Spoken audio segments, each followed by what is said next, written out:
Which of following device convert non-electrical signal into the electrical form in communication system? Amplifier increase the strength of signal. Transition change one form of energy to other form.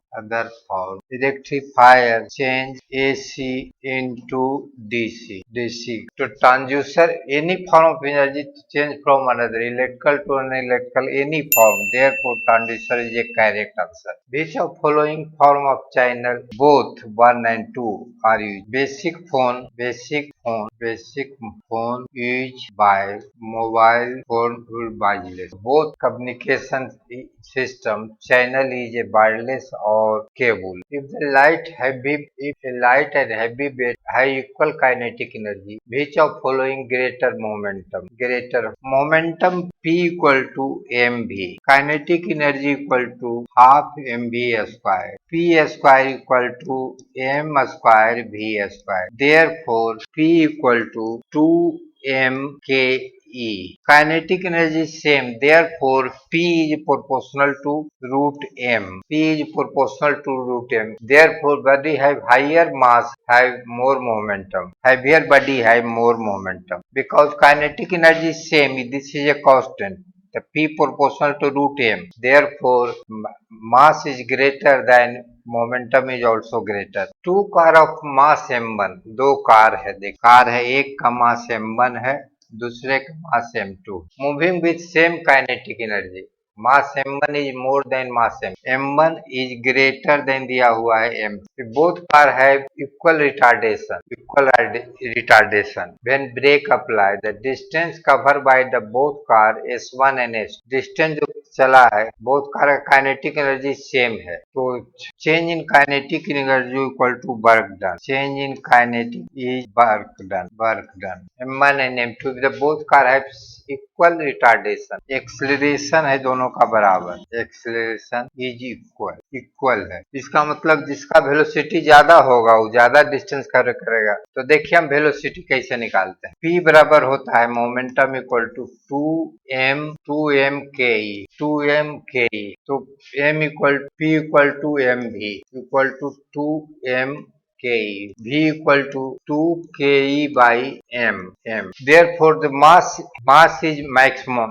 v is a proportional to -1 by root m। मास ज्यादा होगा तो velocity कम होगा। जब velocity कम होगा तो देखिए distance बराबर होता है v square equal to u square plus 2as। तो s बराबर हो गया, v तो रुक गया है, minus u square by 2a। ये सेम दिया हुआ है, तो जिसका वेलोसिटी ज्यादा होगा वो ज्यादा दूरी तय करेगा। तो वेलोसिटी मास का इन्वर्सली प्रोपोर्शनल है। इसका मतलब जिसका मास ज्यादा होगा उसका वेलोसिटी कम होगा। तो डिस्टेंस भी प्रोपोर्शनल हो जाएगा, S inversely proportional to mass. इसका मतलब जिसका मास ज्यादा होगा वो कम दूरी चलेगा। तो इसमें मास सेम काइनेटिक, मास m1 सेम है जो कम दूरी चलेगा, तो s1 कम होगा, s2 ज्यादा होगा। तो option 2 is correct. Centre of mass is a point. पिंड का पूरा द्रव्यमान का मान जहाँ रहता है उसी का मास का, जहाँ पिंड का पूरा द्रव्यमान माना जाता है, इसको सेंटर ऑफ मास कहते हैं। सेंटर ऑफ मास जहाँ पूरा वजन माना जाता है उसको कहते हैं सेंटर ऑफ ग्रेविटी। जहाँ पूरा वजन रहता है उसको सेंटर ऑफ ग्रेविटी का। From a small particle a small body centre of mass and centre of gravity is same. लेकिन जहाँ पूरा मास होता है उसको हम द्रव्यमान केंद्रित होता है उसको हम लोग सेंटर ऑफ मास कहते हैं, केंद्र बिंदु कहते हैं, केंद्रक कहते हैं। पूरा द्रव्यमान होता है उसको सेंटर ऑफ ग्रेविटी कहते हैं। यहाँ कहता है कि सेंटर ऑफ मास पूछ रहा है, तो इसका मतलब होगा जहाँ टोटल मास माना जाता है। इफ ए मीनार के शीर्ष से 3 गेंद एक साथ गिराई जाती है, इसका मतलब है गति के दौरान तीनों का गेंदों का द्रव्यमान केंद्र का त्वरण क्या होगा। देखिए हमारे पास न्यूटन लॉ ग्रेविटेशन कहता है g mass of r mass of particle बटे r स्क्वायर। लेकिन न्यूटन लॉ ऑफ मोशन कहता है F बराबर ma बाई r स्क्वायर। इसलिए a इक्वल टू हो गया g m R square. The acceleration is independent हो गया, independent of mass of body. Body के मास से जो होगा इंडिपेंडेंट होगा, क्योंकि यहाँ मास जो है ए बराबर जो आया G M by R square, जहाँ एम जो है मास ऑफ अर्थ है, मास ऑफ अर्थ पर डिपेंड करेगा, मास ऑफ अर्थ पर। आर है डिस्टेंस है, डिस्टेंस है, और जी तो है यूनिवर्सल कांस्टेंट, इसका वैल्यू फिक्स होता है 657 10 to power -11 newton metre square पर केजी स्क्वायर। ये फिक्स है, ये अर्थ के मास पर डिपेंड करेगा, लेकिन बॉडी के मास से इंडिपेंडेंट होगा। Depend on the velocity of three ball equal to the gravitational acceleration, सबका ग्रेविटेशन एक्सेलरेशन के इक्वल होगा, क्योंकि एक्सेलरेशन मास पर डिपेंड नहीं करता है, बॉडी के मास पर। देखिए चेंज इन मोमेंटम, मोमेंटम बराबर इम्पल्स होता है, इम्पल्स इसी को कहते हैं फोर्स गुने टाइम, तीनों बराबर है, फोर्स गुने टाइम। चेंज इन मोमेंटम बराबर इम्पल्स बराबर फोर्स इनटू टाइम, इसका मतलब तीनों चॉइस सही है, तीनों एक ही चीज है, भिन्न भिन्न तरीका से लिखा गया है। Upon catching the ball cricketer made swing hit hand backward, concept behind explain by second law of motion, क्योंकि रोकने के लिए इम्पल्स चाहिए, पल्स, इम्पल्स बराबर होता है फोर्स इनटू टाइम। तो जो फोर्स किससे आता है, न्यूटन सेकेंड लॉ से आता है। What will happen is internal force is acting on a body moving with constant speed along the straight line. Internal force is always in pair. Resultant internal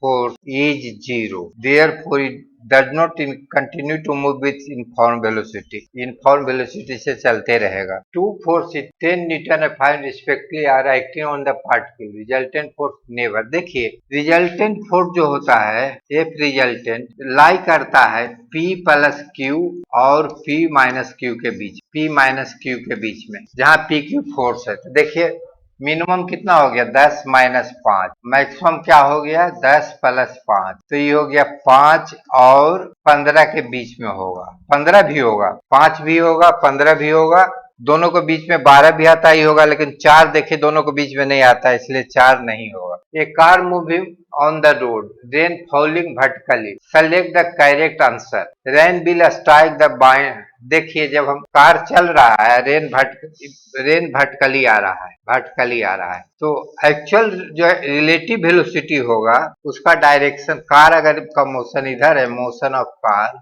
इधर है, car का motion इधर है, car का motion जो है इधर है, तो रिलेटिव वेलोसिटी का डायरेक्शन इधर होगा, वेलोसिटी का डायरेक्शन ये हो गया इधर, तो इसका मतलब फ्रंट व्हील को स्ट्राइक करेगा, front skin only. Teeth the eye digit no the myopia sightness, myopia में है जो हमको निकट का दूरी नहीं दिखाई देता, उसको हटाने के लिए हम कनकेव लेंस का यूज करते हैं। स्थानांतरित सुषमा ऊर्जा की ये यूनिट क्या होगा, energy, unit of all energy, all type of energy, कोई भी टाइप का एनर्जी हो इज ऑलवेज जूल, कोई भी टाइप का एनर्जी हो सभी का यूनिट जूल होता है। क्विक कहते हैं, देखिए कैल्शियम ऑक्साइड को, इसको पानी से रिएक्शन कीजिएगा तो बन जाएगा कैल्शियम हाइड्रोक्साइड और हाइड्रोजन निकलेगा, इस गैस बन के निकलेगा। यह रिएक्शन कम्बिनेशन ही रिएक्शन है, डिस्प्लेसमेंट किसी का तो हो नहीं रहा है, रोडेक्स रिएक्शन ऑक्सीडेशन नंबर किसी का चेंज नहीं हो रहा है, डिस्प्लेसमेंट किसी को डिस्प्लेस भी नहीं कर रहा है, तो ये क्या है, कम्बिनेशन रिएक्शन है। साउंड का देखिए, दो आदमी का साउंड का जो पता चलता है उसको frequency, unique character of sound, frequency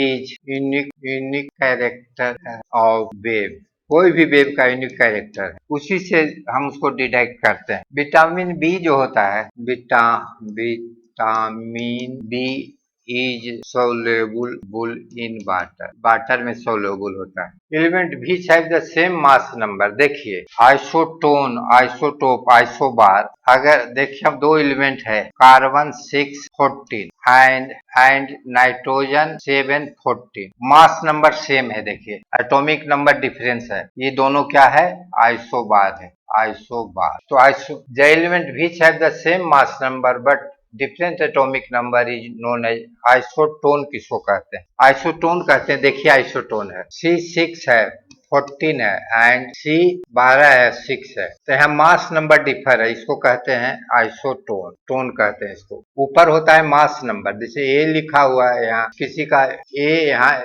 Z और A लिखो यहाँ X पर नीचे लिखा हुआ है Z ऊपर A, तो A होता है मास नंबर, मास नंबर, और Z होता है नीचे जो लिखा रहता है एटॉमिक नंबर। तो दोनों का देखिए मास नंबर नीचे लिखा हुआ सेम है और ऊपर मास नंबर डिफर है, तो इसको आइसोटोन कहते हैं। आइसोटोन आइसो देखिए, अब यहाँ से हम देखते हैं O2 16, O8 16, C6 14, दोनों का अंतर देखिए, उसको N कहते हैं अंतर। N इक्वल टू होता है A माइनस जेड, न्यूटन का संख्या। तो इसमें देखिए कितना है, 16 माइनस 8, 8 हुआ। इसमें भी लीजिए, इसमें N कार्बन में जो है 14 माइनस 6, 8 है। तो इसको कहते हैं हम लोग आइसोटोप कहते हैं। आइसो इलेक्ट्रॉनिक, जब इलेक्ट्रॉन की संख्या number of electron are same, तब उसको हम सेम हो तो उसको कहते हैं isoelectron. Which of following is substance extensively used for the perception of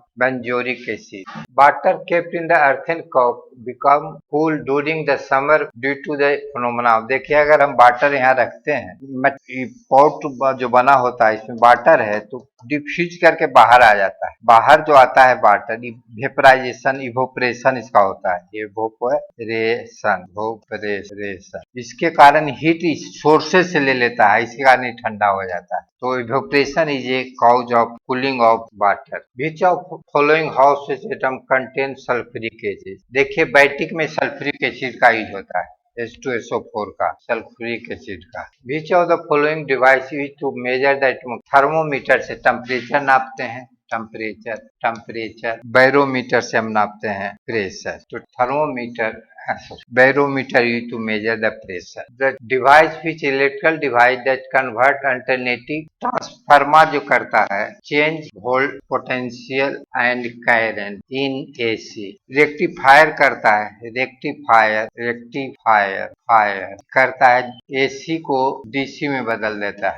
इससे तो मेजर करते हैं करंट, इससे मेजर करते हैं वोल्टेज।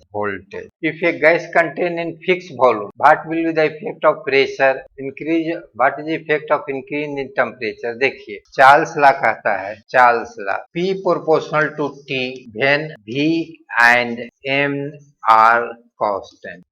तो आप क्योंकि यहाँ कंटेनर फिक्स वॉल्यूम है, तो वॉल्यूम तो फिक्स हो गया, तो प्रेशर टेम्परेचर के साथ बढ़ेगा। तो इंक्रीज ऑफ टेम्परेचर इस pressure will increase. Blue baby syndrome ये disease cause by which of the plant called amphibious बेरोफोर्टिक?